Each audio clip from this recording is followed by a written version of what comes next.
Hello everyone, welcome to the KZGN News. Today we'll bring you up to date on Kern County, the Sheriff's Department, Burroughs High School, news from Senator Gene Fuller, and much more. From the Rademacher Hills to Bee Mountain and the mighty Sierras, Ridgecrest to Inyokern and China Lake, this is your news for the Indian Wells Valley with the KZGN News crew.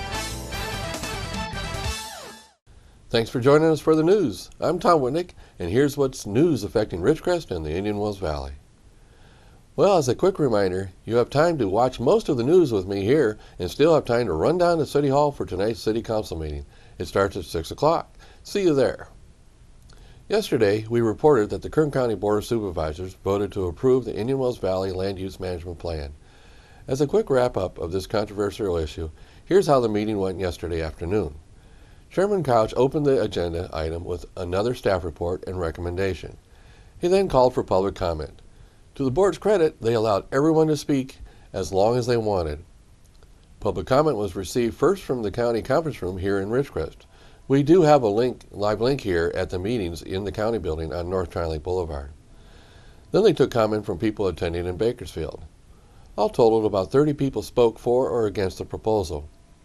And it was again like last week's comments that went in here in Ridgecrest. About half were for the plan and about half were against the plan.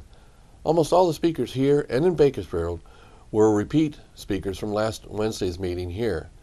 But most did offer something new to their previous comments, so it wasn't just a total rehash from last Wednesday's meeting here. However, in Bakersfield, there were a couple new speakers offering their opinions. About 20 people made the drive from Ridgecrest to Bakersfield to appear and make comment there. After all public comment, the board had staff reply to all the comments received from the public. Lorelei added that after approval by the board, that they would be sending out a letter to every landowner that was impacted by this action. This is because there is a concern that people's properties being changed in zoning still might not even know that they are getting changed, and that they would give a 90-day period for affected people to come back to staff and possibly get it changed. An important add by Supervisor Maggard was to allow a free period for people to inquire and respond to the county recommendations from staff that may impact their property. Making it free is important because if you were on top of things during these last couple of months, you could have approached staff to make a change for free.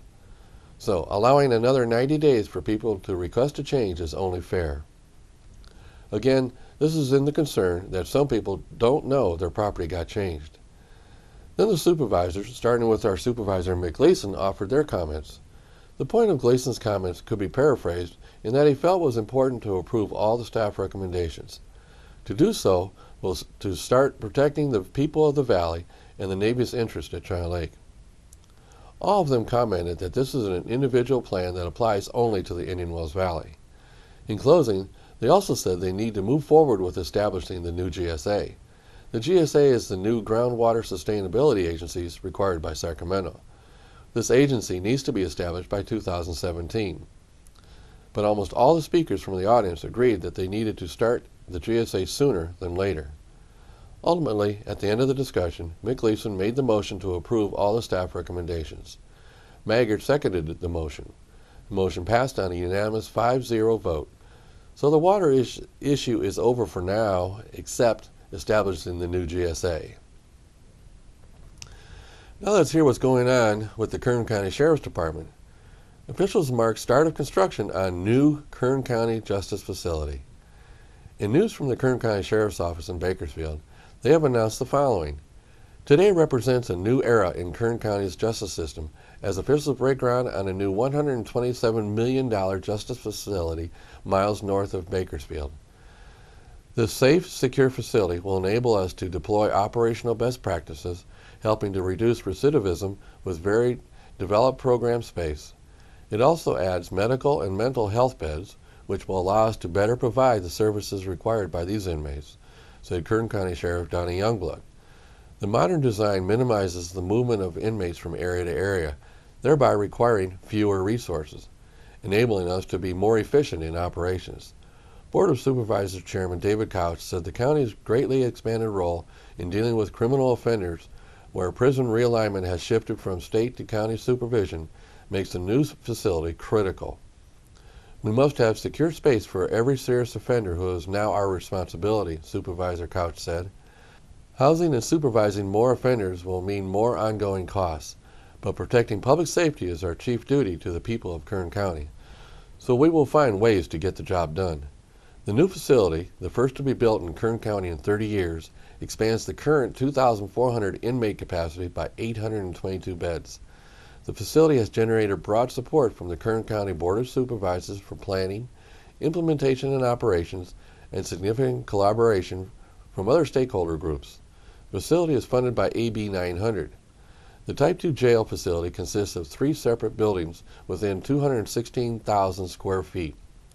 The design-build project will include inmate housing areas with adjacent program and treatment space, central plant and site development, medium security housing units, 1 maximum security mental health special unit, housing control rooms and video visitation booths, supporting space including health care, custody, visitation, warehouse, and administrative areas, site work including security fencing, extension and connection to private and public utilities, pedestrian walkways, staff and visitor parking, landscaping, lighting and drainage improvements, and a standalone 2,800 square foot central plant that will provide heating, cooling, and electrical services for the new facility and will be made up of 2 650-ton centrifugal chillers, a cooling tower, 3 boilers.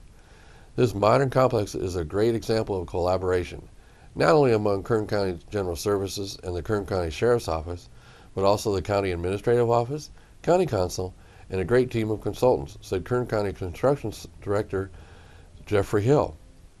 Everyone's cooperation has brought substantial value and contribution to the project's success, and this collaboration will continue as we move into the construction phase. The building team is represented by those who have deep experience and portfolios in AB 900 funded projects. Substantial completion is anticipated in May 2017, with occupancy in September of 2017. The groundbreaking event was held today at 11 a.m. at the Kern County Sheriff's Office Laredo Detection Facility located north of Bakersfield. Stay tuned for a Critter Connection with Jolene when we come back.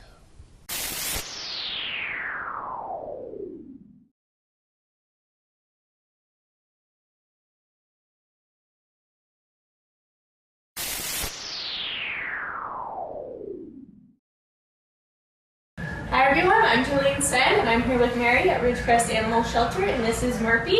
So can you tell me how old Murphy is? What kind of dog? Sure. Murphy is a Jack Russell. He is about 3 years old. He's been neutered, good with kids, housebroken, and selective with cats. As long as they don't run, he's okay with them. So he's been here since early April and is in need of a good home. Looking for a companion. How old is he?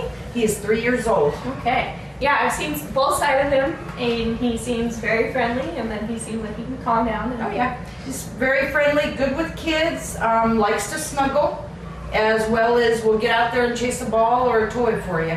All right, so is there any specials going on this month that you'd like to notify Absolutely, everybody? yes, there are. We have a Adopt a Shelter dog special this month till the end of May, and it's $45, and that covers everything from their neutering, vaccinations, licensing, microchip, health exam. And we have several small, medium, and large-sized dogs that are all sitting here waiting to go to a new home. All right, if there's a number to contact, can you give them information and as well as your location? Sure. Our phone number is 760-499-5190. We are located at 411 County Line Road, and we are open Tuesday through Friday, 11 to 5, and Saturday, 10 to 4. All right, so come on down and adopt a dog for the Adopt a Dog Month. Thank you. I'm Julian Sen, and thank you, Mary. Thank you. In Burroughs High School news, the school gears up for graduation 2015. Family and friends are invited to join the celebration of this milestone to honor Burroughs High School class of 2015. A week from this Friday, May 29th, gates will open at 6:30 p.m. at the Burroughs High School football stadium. The program will begin at 8 p.m. Graduates will enter to the tune of Edward Elgar's Pomp and Circumstance, performed by the Burroughs High School Symphonic Band under the direction of Mr. Simon Austin. They will also open with the national anthem. Presenting the class will be Burroughs High School Principal Brian Auld. Sierra Sands Unified School District Superintendent Ernie Bell will hand out diplomas as they congratulate the graduates. The class chose the motto, "We have come a long way, but not half as far as we will go," and chose "Don't You Forget About Me" by Simple Minds for their class song. Senior class officers Vice President Alexis Bosky and Joelle Steichen are prepared to welcome the student body.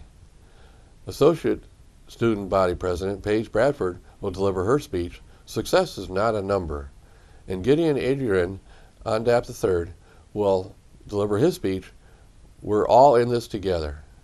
Participants Michael Bennett, Andrew Estrabadidis, Michael Hannafin, and Alder Navarrete are slated to perform Coldplay's "The Scientist," and Louis Armstrong's "What a Wonderful World" will be performed by David Lupton.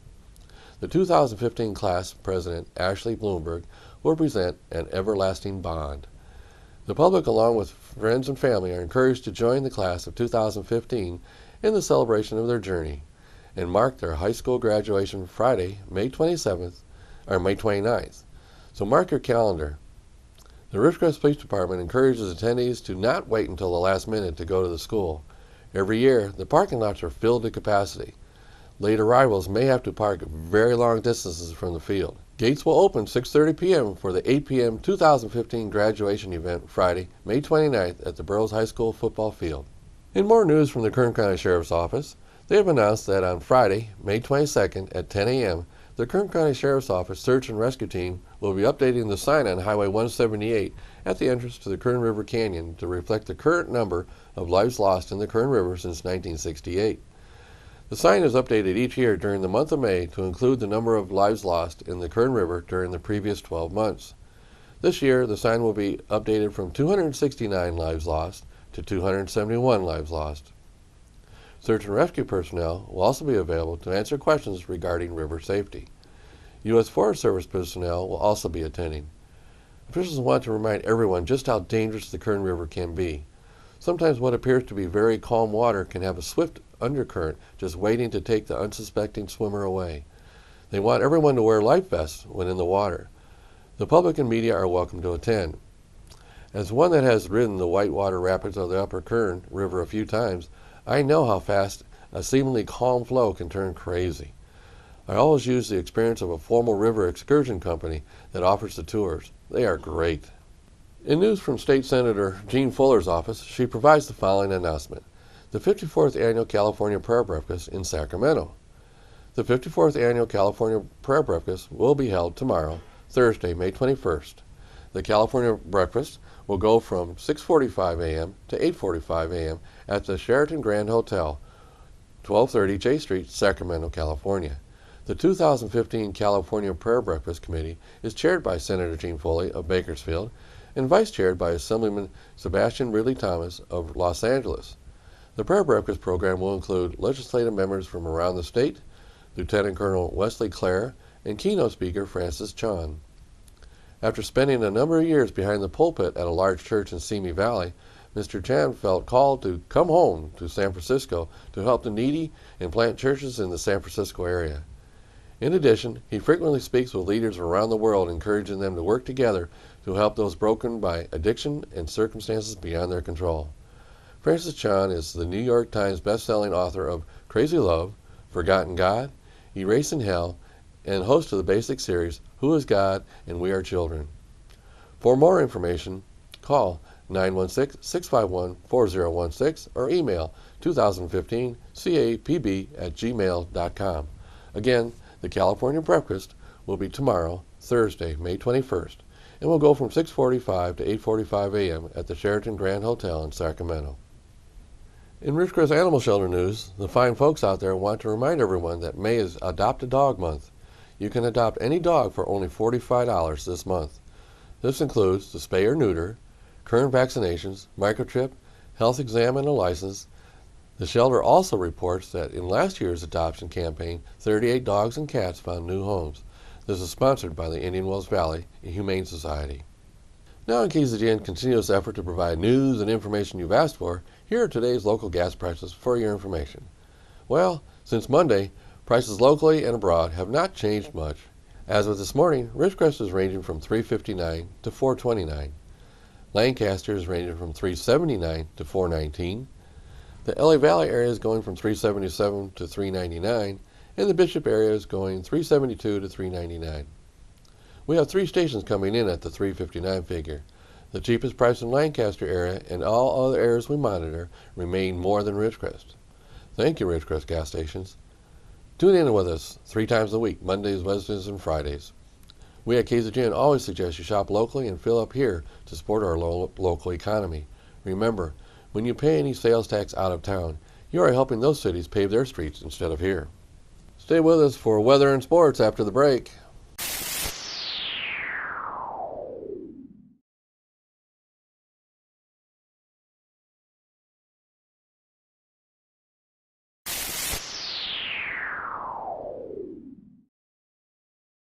Thanks for staying with us. Let's go to Keith for the weather.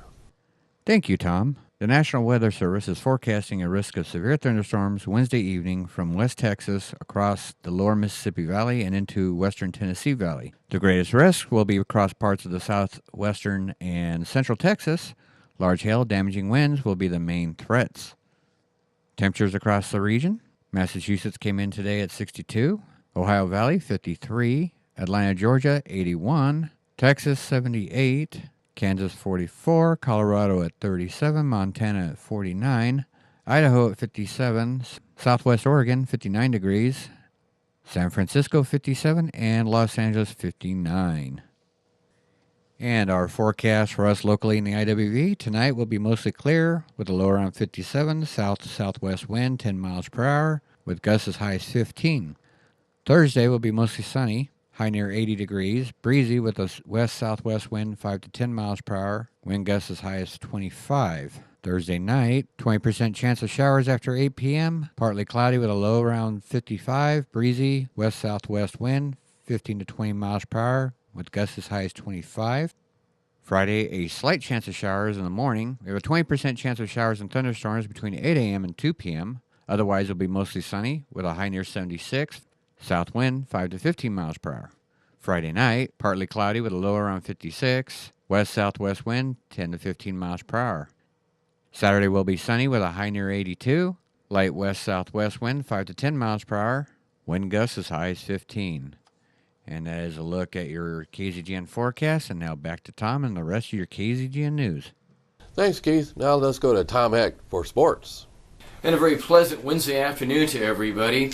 Let's start with the local high school playoffs that are coming up on Thursday. Emmanuel Christian will have a softball game over at Saracosto College. They will play against Bethel Christian. Emmanuel Christian was the winner of the High-Low League. And in baseball, the Crusaders also won the High-Low League. They will play, I believe, on Friday, and they will play a winner of an at-large game. So both the Emmanuel teams are in the playoffs, baseball and softball. For Burroughs High School baseball, it'll be Friday, 3:15, and that game will be at Burroughs. They'll play Granite Hills from the Desert Sky League, a team that they played against from year to year. This year, Burroughs in the Mojave River League, and if you haven't joined us before, we've mentioned more than once that Burroughs has had a great season. They have a record of 8-2 in the league, and overall 19 wins on the season. John Bradley done a fantastic job over at Burroughs. Okay, let's go to the NBA. Boy, Golden State hung on last night. The game was tied with 5 minutes to go when Golden State outscored Houston. They went on an 11-2 run. They ended up winning 110-106. James Harden had 28 points in that game, 21 in the second half, only had 7 in the half. In the first half, Stephen Curry had 34. Stephen Curry was the MVP of the NBA this season. Now, yesterday they selected who would get to draw first of all the teams that struggled in the NBA this year. And the Wolves will get the number 1 draft pick. The Lakers go number 2. 76ers 3. Phil Jackson and his Knicks go 4.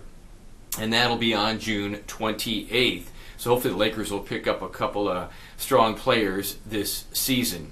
All right, tonight, Eastern Conference Finals of the NBA. It'll be the Cavaliers, LeBron James, at Atlanta. That's going to be a good series if Cleveland can get healthy. They're so banged up. They won't have Kevin Love either. That definitely hurts. Mike Budenholzer, the coach of the year for the Atlanta Hawks, 17 years with Greg Popovich as an assistant, now on his own in his second year with the Hawks. He has done a tremendous job down in Georgia. Okay, even if you're not a hockey fan, and I must admit, I am not the greatest hockey fan. I do like the NHL playoffs, and I do pay some attention to that. But last night, even those that aren't true hockey fans would have to say they couldn't turn off the TV. It took 3 overtimes, 4 minutes left in the third overtime, 1:10 in the morning in Chicago if you were watching, and 11:10 out here. The game was played in Anaheim. The Blackhawks come up with a 3-2 victory over the Ducks. That ties that series in the Western Conference at 1 game apiece, with the next game being played in the United Center back in Chicago on Thursday night. Now, the goalkeepers, Frederick Anderson for the Ducks and Corey Crawford for the Blackhawks. Anderson made 60 saves during the game, and Crawford made 50 saves during the game. There were so many close calls in the second overtime of balls hitting the goalpost or hitting off of somebody. It was nail-biting, it was crazy, and it was great NHL hockey. Even the commentators said this game will go down as one of the top classics of all time. One of the longest games in the history of the NHL played last night in Anaheim. In fact, during the second overtime, one of the Blackhawks headbutted a puck like a soccer player into the goal, and the Hawks went crazy. Many thought the game was over. The one commentator thought, hey, there's no rule against headbutting, but they found out that any part of the body touching the puck like that without the stick is not counted a goal if it's a direct hit. Now, if it deflects off you, different story, but a direct hit into the goal. So a lot of people, including some of the experts, didn't realize that last night. All right, let's go to baseball real quick. The Angels win in Toronto 3-2. They even the series at 1. They'll play Game 3 tonight in Toronto at the Roberts Center. And this weekend they'll be in Boston to take on the Red Sox. Long road trip for the Angels. The Orioles and the Red Sox each win last night. The Astros win again. They beat the A's 6-4. The Astros have a 5.5 game lead over the Angels in the West. The Angels now 1 game over 500 with their win at Toronto. Cleveland wins last night at Chicago.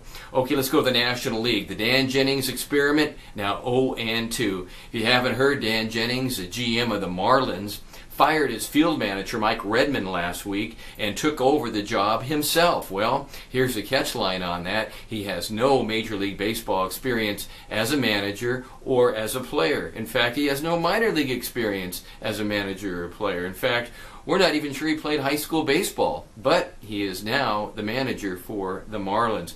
And as I mentioned yesterday, I don't think it's going to help. They lose their second game in a row under his leadership to Arizona. Arizona broke a 5-game losing streak, and the Marlins now have a 5-game winning streak. Okay, the Cardinals win. They beat the Mets 10-2 to slow them down a little bit.